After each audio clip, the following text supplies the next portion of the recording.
Hello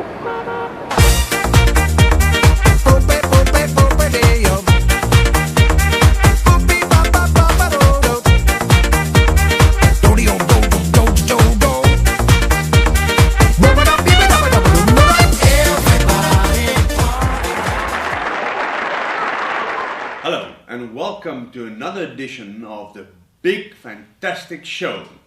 Tonight we're going to handle a little bit about the business segment of our programs, and on the show tonight I want to welcome Mr. Big Mike himself. Welcome, Mr. Big. Fantastic, Mr. Fantastic. Once again, we're here talking about business. Love business.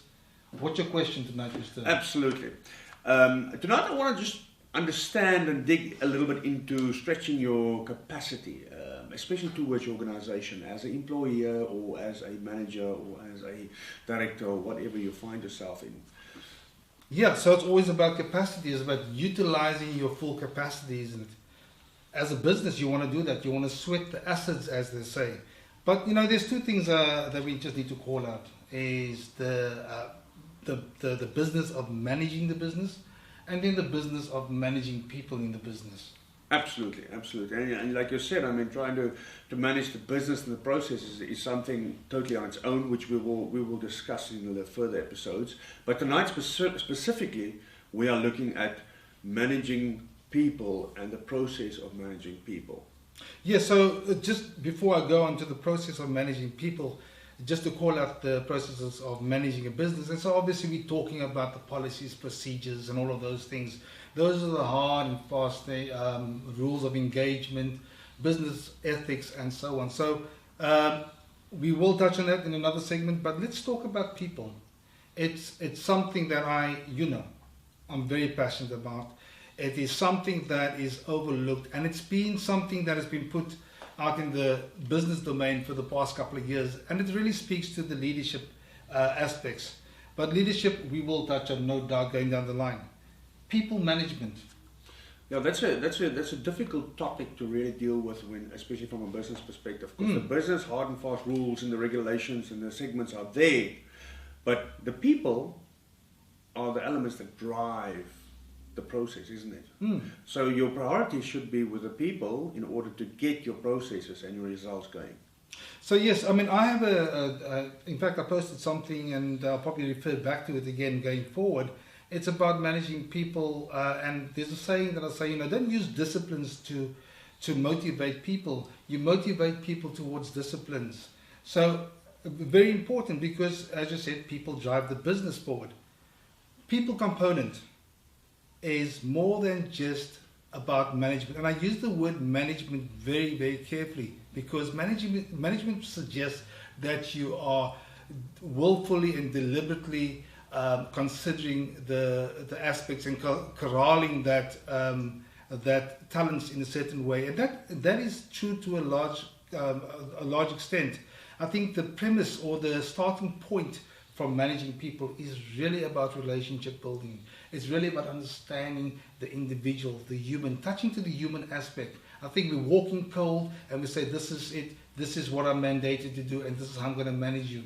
So you manage by a book, basically. Exactly. So, but just going back to stretching your capacity as an employer or employee. Right. You find yourself in a situation, you find yourself in a position that you work at a company or at a organization, and you feel that you can add more value.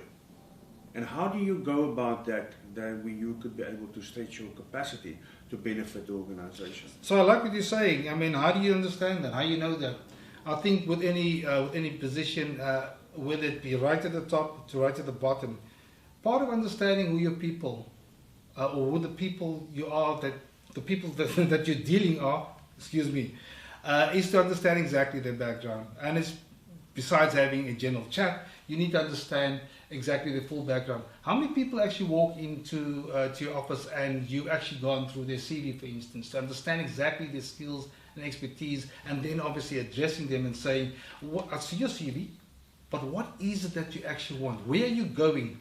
And how can we then, on a journey together, make sure that you have full exposure to that, or at least some exposure. And that's important because not all of us will be in a position where we can get what we want, but we can get some of what we want. Absolutely. So for any business owner or for any business manager or director or whatever the case may be, you're speaking to them now. Right. You have an opportunity to speak to them. What would be the main thing that you would want to encourage them to do with their employers to say, you know, this is how we need to look at our processes to be able to stretch the capacity of our people within our business? What would the message be from you to business owners? Yes, thank you. I think you always catch me like this, isn't it? With questions, but I like it. I think the main message, and it's easy for me to speak because the main message is engage, connect with your people, understand your people, and then as far as possible, deliver, if not totally, but deliver on some of the aspirations. And then tap into all of that energy and all of that potential and utilize it for the benefit of both the business, very important, and the individual. Absolutely. So in closing, what you're saying is look after the people and their capacity, their inspirations, their well-being, as well as their passions. And the people will look after you. 100%. Only way you can stretch your capacity is stretching the capacity within the people that you manage. I agree. Thank you very much. Thank fantastic you for always. visiting tonight. And if you have any questions or any comments you want to add to this, address it at the bottom, or you can send it to the email address at the bottom, and we are looking forward to hear from you. Ope, ope, ope,